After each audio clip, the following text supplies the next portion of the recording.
Hello साथियों, नमस्कार। क्या हाल चाल? बढ़िया सब।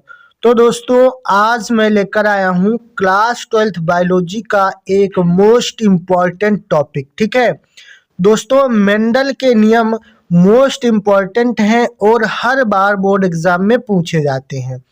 ठीक है, कौन कौन से नियम हैं, क्या क्या इन्होंने प्रयोग किया, तब क्या निर्णय लिया, ये सारी जानकारी आज की इस वीडियो में आपको देने वाले हैं। तो चलिए वीडियो को करते हैं स्टार्ट।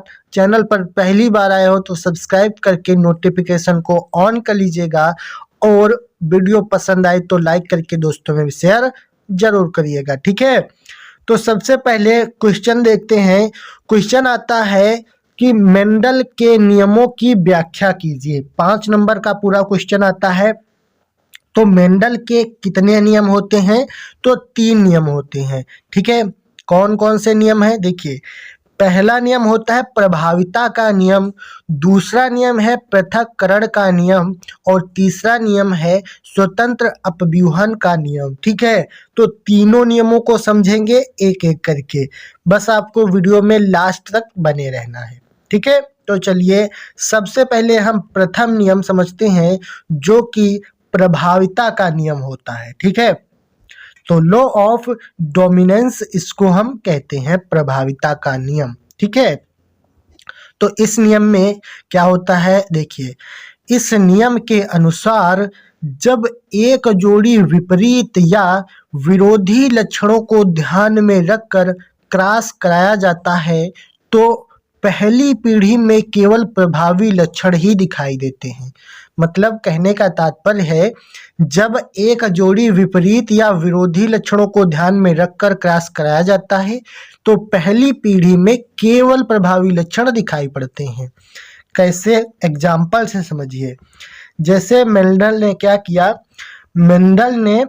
मेंडल द्वारा शुद्ध लंबे व शुद्ध बौने पौधों में संकरण के पश्चात प्रथम पीढ़ी में केवल लंबे पौधे प्राप्त हुए। मतलब शुद्ध लंबे पौधे और शुद्ध बौने पौधे में जब संकरण कराया तो उन्होंने क्या पाया? प्रथम पीढ़ी में केवल लंबे पौधे प्राप्त हुए। जैसे संकरण समझिए, जैसे लाल पुष्प कैपिटल आर और सफेद पुष्प स्मॉल आर। ठीक है, एक प्रभावी लक्षण और एक अप्रभावी लक्षण। इसमें जब क्रॉस करवाया गया तो यहाँ से एक आर मिला और यहाँ से एक आर, तो ये सिर्फ प्रभावी लक्षण प्राप्त हुए, यानी कि लाल पुष्प प्राप्त हो गए। ठीक है, और यहाँ कहाँ पे प्राप्त हुए? तो प्रथम पीढ़ी में, यानी पीढ़ी F1 में। ठीक है, तो जब लाल पुष्प और सफेद पुष्प का क्रॉस करवाया गया, यानी प्रभावी और अप्रभावी का जब क्रॉस हुआ तो सिर्फ प्रभावी लक्षण प्राप्त हुए, यानी कि लाल पुष्प प्राप्त होते हैं। ठीक है, तो पहला नियम प्रभाविता का नियम आप लोग समझ चुके हैं। ठीक है, उसके बाद में आता है द्वितीय नियम। दूसरा नियम क्या होता है? पृथक्करण का नियम। ठीक है, इसको भी समझिए। पृथक्करण का नियम क्या होता है? इसको हम कहते हैं युग्मकों की शुद्धता का नियम। ठीक है, ये दो मतलब नाम से जाना जाता है। पहला है पृथक्करण का नियम, या फिर इसको बोलते हैं युग्मकों की शुद्धता का नियम। ठीक है, तो इसमें क्या लिखना है? इसमें लिखते हैं, जब एक जोड़ी विपरीत लक्षणों को ध्यान में रखकर क्रॉस कराया जाता है तो ये एक दूसरे से बिना मिश्रित हुए साथ साथ रहते हैं। ठीक है, मतलब जब एक जोड़ी विपरीत लक्षणों को ध्यान में रखकर क्रॉस कराया जाता है तो ये एक दूसरे से बिना मिश्रित हुए साथ साथ रहते हैं। फिर क्या कहते हैं? तथा युग्मकों के निर्माण के समय ये शुद्ध रूप से अलग अलग हो जाते हैं। इस नियम को पृथक्करण नियम कहते हैं। ठीक है, तो युग्मकों के निर्माण के समय ये शुद्ध रूप से अलग अलग हो जाते हैं, ये इसमें बताया गया है। तो पृथक्करण नियम की क्रियाविधि पहले हम समझेंगे। ठीक है, मोस्ट इम्पॉर्टेंट होती है। तो पृथक्करण नियम की क्रियाविधि क्या है? देखिए कैसे काम करता है ये। तो इसमें हम लिखते हैं जब समयुग्मजी लाल पुष्प वाले पौधे का क्रॉस दूसरे समयुग्मजी सफेद पुष्प वाले पौधे से कराया जाता है। मतलब जब समयुग्मजी जो है लाल पुष्प वाले पौधे का क्रॉस दूसरे समयुग्मजी सफेद पुष्प वाले पौधे से कराया जाता है तो संकरण के बाद F1 पीढ़ी में पौधे के पुष्प का लक्षण प्रारूप लाल होता है। ठीक है, तो लक्षण प्रारूप कैसा होगा? लाल होगा। उसके बाद तथा जीन प्रारूप कैपिटल आर स्मॉल आर रंग के प्राप्त होते हैं। ठीक है, क्योंकि लाल रंग की जीन कैपिटल आर सफेद रंग की जीन स्मॉल आर पर प्रभावी होता है।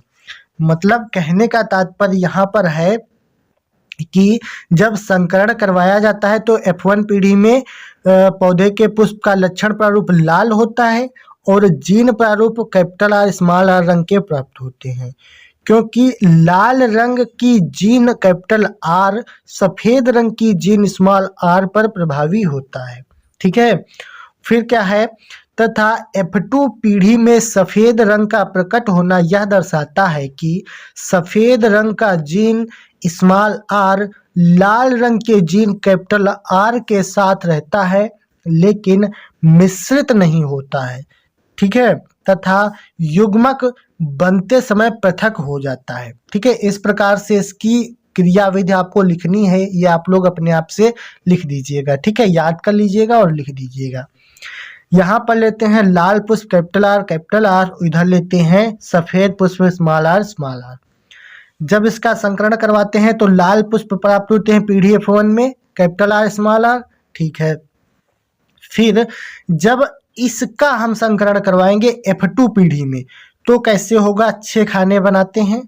ठीक है, तो पहले आर आता है, फिर यहाँ से स्मॉल आर आएगा, फिर यहाँ पे भी आर आएगा और यहाँ पे भी स्मॉल आर आएगा। मतलब 2 खानों में पहले हम ये वाला लेते हैं आर स्मॉल आर और इधर एक खाना ऊपर वाला छोड़ के इधर आर और स्मॉल आर लेते हैं।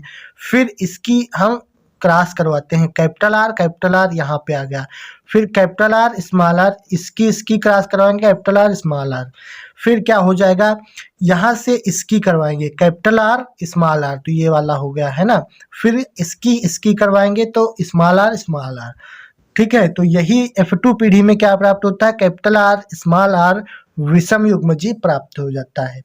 कैसे करवाते हैं? पहले आपको ये दोनों खानों में लेना है, फिर इसको नीचे वाले 2 खानों में लेना है, फिर इसकी गुणा करवाएंगे यहाँ लिखेंगे, इसकी गुणा करवाएंगे यहाँ लिखेंगे। ठीक है, फिर नीचे वाले से इसकी गुणा कराएंगे यहाँ लिखेंगे, इसकी गुणा कराएंगे यहाँ लिखेंगे। ठीक है, इस प्रकार से इसमें लिखा जाता है। तो उम्मीद करते हैं ये भी आप लोग समझ चुके होंगे। ठीक है, उसके बाद में आता है तीसरा नियम। जो तीसरा नियम है वो है स्वतंत्र अपव्यूहन का नियम। ठीक है, ये भी काफी इंपॉर्टेंट होता है और इसको भी आप लोग समझ लीजिएगा। अगर अभी तक वीडियो को लाइक नहीं किए हो तो वीडियो को लाइक जरूर कर दीजिएगा। ठीक है, तो चलिए तीसरा नियम भी समझते हैं। स्वतंत्र अपव्यूहन का नियम ये क्या होता है? इसमें लिखते हैं जब 2 या 2 से अधिक विपरीत लक्षणों वाले पौधे के बीच क्रॉस कराया जाता है तो इन लक्षणों की वंशागति स्वतंत्र रूप से होती है। मतलब जब 2 या 2 से अधिक विपरीत लक्षणों वाले पौधे के बीच क्रॉस कराया जाता है तो इन लक्षणों की वंशागति स्वतंत्र रूप से होती है। अर्थात एक लक्षण की वंशागति दूसरे लक्षण की वंशागति को प्रभावित नहीं कहती है, नहीं करती है। इसी को हम क्या कहते हैं? स्वतंत्र अपव्यूहन का नियम कहते हैं। ठीक है, तो स्वतंत्र अपव्यूहन का नियम देखिए इसमें कैसे होता है, यानी गोल और पीला कैपिटल आर और पीला क्या होता है? कैपिटल वाई और झुर्रीदार हरा स्मॉल आर और स्मॉल वाई। ठीक है, तो एक गोल और पीला लेते हैं और एक झुर्रीदार हरा लेते हैं। इसके बीच जब क्रॉस करवाएंगे F1 पीढ़ी में तो क्या हो जाएगा? कैपिटल आर स्मॉल आर, इधर से एक आर इधर से एक आर, तो कैपिटल आर स्मॉल आर, और पीला से और हरा से जब करवाएंगे तो कैपिटल वाई और स्मॉल वाई, तो गोल और पीला हमको यहाँ से प्राप्त हो जाता है। ठीक है। तो इस प्रकार से स्वतंत्र अपव्यूहन का नियम कार्य करता है। तो उम्मीद करते हैं तीनों नियमों को आपने समझ लिया होगा। अगर वीडियो में यहाँ तक बने हो तो वीडियो को लाइक करके चैनल को सब्सक्राइब कर लीजिए और इसी तरह की वीडियोस को आगे भी देखते रहने के लिए नोटिफिकेशन को ऑन कर लीजिएगा। ठीक है, चलिए हम मिलते हैं अगली वीडियो में, तब तक के लिए जय हिंद, वंदे मातरम।